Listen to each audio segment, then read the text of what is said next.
लोक जागर इंडिया। यही आने वाला कल है, यही मेरे देश का कल है। एक नया इतिहास लिखेंगे। नमस्कार मित्रांनो, लोक जागर इंडियाच्या या YouTube मंचावर आपलं स्वागत आहे।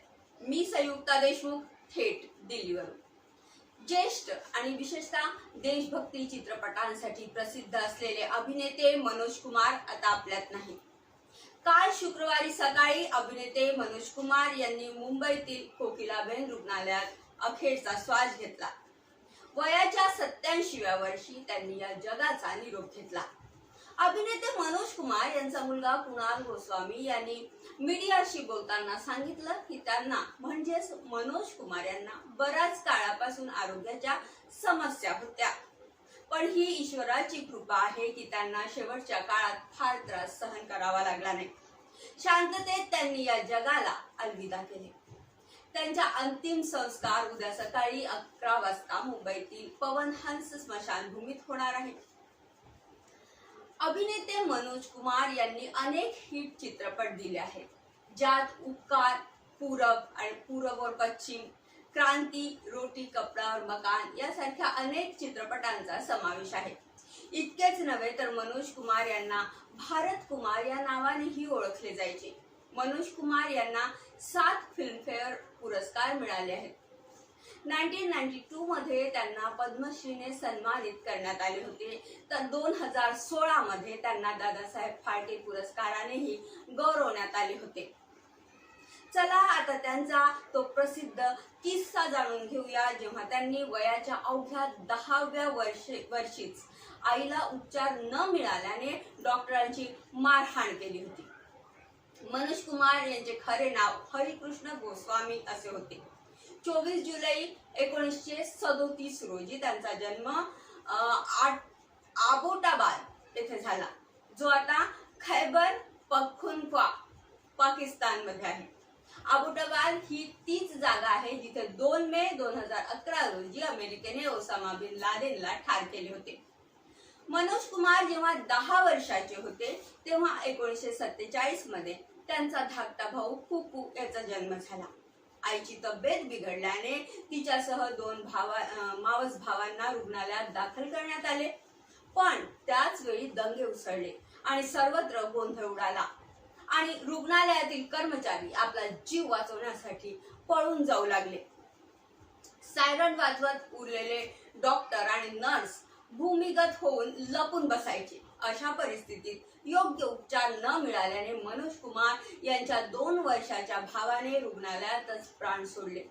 त्यावेळी आईची ही प्रकृती अत्यंत गंभीर होती। ती वेदनेने किंचाळत होती, पण कोणताही डॉक्टर किंवा नर्स तिच्यावर उपचार करायला तयार नव्हते। हे सगळं पाहून एक दिवस मनोज इतके संतापले की त्यांनी काठी उचलली आणि भूमिगत लपलेल्या डॉक्टर आणि नर्सला मारहाण सुरू केली। तेव्हा मनोज फक्त 10 वर्षाचे होते, पण आईचा त्रास त्यांना सहन होत नव्हता। वडिलांनी त्यांना शांत केले आणि कुटुंबाने जीव वाचवण्यासाठी पाकिस्तान सोडण्याचा निर्णय घेतला। त्यानंतर मनोज कुमार यांचे कुटुंब जंडियाला शेख खान इथून स्थलांतर करून दिल्लीत पोहोचले। तिथे त्यांनी 2 महिने निर्वासित छावणीत घालवले। हळूहळू दंगे कमी झाले आणि कुटुंब दिल्लीत स्थायिक झाले। तिथे मनोज यांचे शिक्षण पूर्ण झाले। त्यांनी हिंदू कॉलेजमधून पदवी घेतली आणि नोकरीच्या शोधात लागले। एके दिवशी मनोज कुमार नोकरीच्या शोधात फिल्म स्टुडिओत फिरत असताना त्यांची एका व्यक्तीशी भेट झाली। मनोज यांनी त्यांना सांगितले की ते काम शोधतात आहे। त्या माणसाने त्यांना सोबत नेले आणि त्यांना चित्रपटाच्या सेटवर लाईट आणि इतर सामान शोधण्याचे काम मिळाले। हळूहळू त्यांच्या कामाने प्रभावित होऊन त्यांना चित्रपटांमध्ये सहाय्यक म्हणून काम देण्यात आले। चित्रपटाच्या सेटवर मोठे मोठे कलाकार शॉट होण्याचे काही मिनिटांआधीच यायचे। अशा वेळी नायकावर पडणारी लाईट तपासण्यासाठी मनोज कुमार यांना नायकाच्या जागी उभे केले जायचे। एकदा लाईट टेस्टिंग साठी मनोज कुमार नायकाच्या जागी उभे राहिले, तेव्हा लाईट पडल्यानंतर त्यांचा चेहरा कॅमेऱ्यात इतका आकर्षक दिसला की एका दिग्दर्शकाने त्यांना 1957 मध्ये आलेल्या फॅशन चित्रपटात छोटीशी भूमिका दिली. ती भूमिका छोटी असली तरी मनोज त्या काही मिनिटाच्या अभिनयात आपली छाप पाडण्यात यशस्वी झाले. या भूमिकेमुळेच त्यांना 1960 मध्ये आलेल्या कांच की गुडिया या चित्रपटात मुख्य भूमिका मिळाली. पहिला यशस्वी चित्रपट दिल्यानंतर मनोज यांनी सलग हिट चित्रपट दिले, ज्यात रेशमी रुमाल, चांद, बनारसी ठग, गृहस्थी, अपने हुए पराये, वो कौन थी यासारख्या अनेक चित्रपटांचा समावेश आहे. मनोज कुमार लहानपणापासूनच दिलीप कुमार यांचे खूप मोठे फॅन होते. 1949 मध्ये आलेला दिलीप कुमार यांचा शबनम हा चित्रपट मनोज यांना इतका आवडला की त्यांनी तो अनेक वेळा पाहिला. या चित्रपटात दिलीप कुमार यांचे नाव मनोज होते. त्यामुळेच जेव्हा मनोज कुमार चित्रपट सृष्टीत आले तेव्हा त्यांनी दिलीप कुमार यांच्याच नावावरून आपले नाव मनोज कुमार असे ठेवले. 1965 मध्ये मनोज कुमार यांनी देशभक्तीवर आधारित शहीद या चित्रपटात स्वतंत्र सैनिकाची भगत सिंग यांची भूमिका स्वीकारली. हा चित्रपट प्रचंड यशस्वी ठरला. त्यातील ए वतन हमको तेरी कसम, सरफरोशी की तमन्ना आणि मेरा रंग दे बसंती चोला हे गाणे खूप लोकप्रिय झाले. विशेष म्हणजे हा चित्रपट लाल बहादूर शास्त्री यांना खूप आवडला. शास्त्रीजींचा जय जवान जय किसान हा नारा होता. त्यांनी मनोज यांना या नाऱ्यावर चित्रपट बनवण्याचा सल्ला दिला.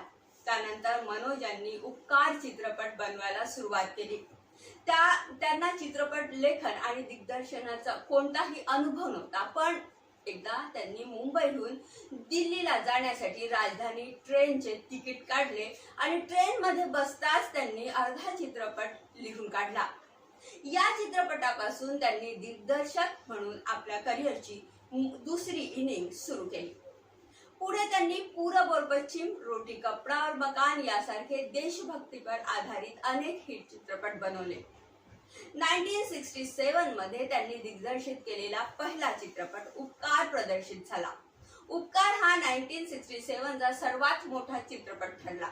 त्यातील मेरे देश की धरती सोना उगले हे गाणं आजही सर्वोत्तम देशभक्ती गीतांपैकी एक मानलं जाते. या चित्रपटात मनोज कुमार यांचे नाव भारत होते.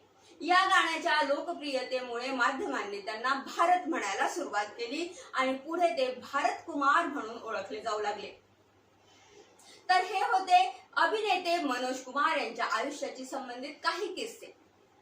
कसे त्यांनी वयाच्या 10व्या वर्षी आईसाठी डॉक्टरांना मारहाण केली आणि कसे त्यांचे नाव भारत कुमार पडले.